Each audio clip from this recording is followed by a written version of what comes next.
do you have any signs that you can see if someone potentially would be a cheater that you're getting into a relationship with?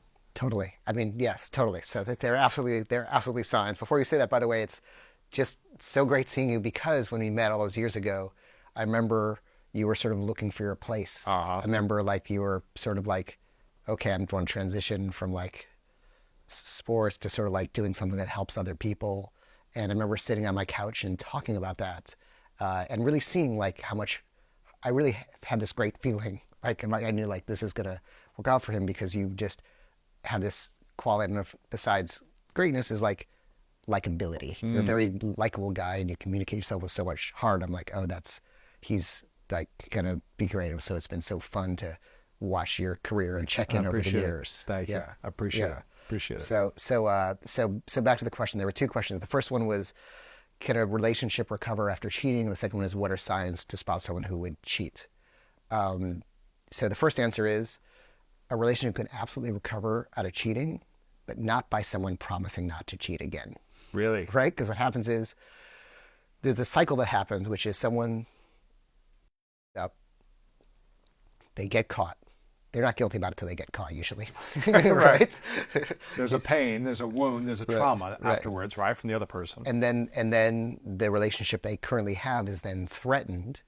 They go get fearful and desperate of abandonment, and they promise anything to get that safety and security again. Interesting. Once they get the safety and security again, they then rebel against it and cheat again. Really? Yeah, that's the pattern, right? How many people would you say cheat one time in a relationship, repair, and then cheat again? What do you think that percentage is? I guess I couldn't tell you the percentage, but the saying, fool me once, shame on you; fool me twice, shame on me.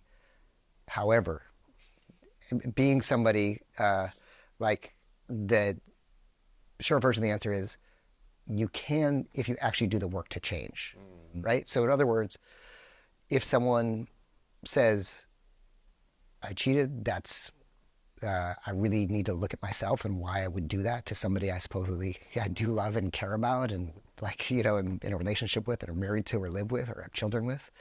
And I'm really going to do the work on myself, and to really understand, first of all, they have to own it entirely, 100%.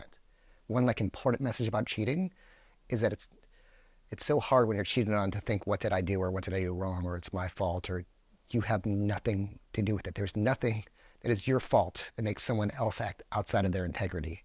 So so we'll talk about the cheatee later, but they have to do the work, which is, why did they do it? What was going on? What was the wound? And then actually do the real work to repair that wound and become whole again. And then relationship is possible. Flip side of that. So a partner, tell me if this is too much, because it's such No, I love such it a all. broad topic. I love Okay. it. So the cheater can repair and can really repair, but the relationship can still not work out. And this is because the person who was cheated on does experience what's called betrayal trauma. Right? It literally is a trauma. Being cheated on is a trauma and betrayal. And sadly, even though you're the victim in the situation, it's a trauma, one that it's important to heal from.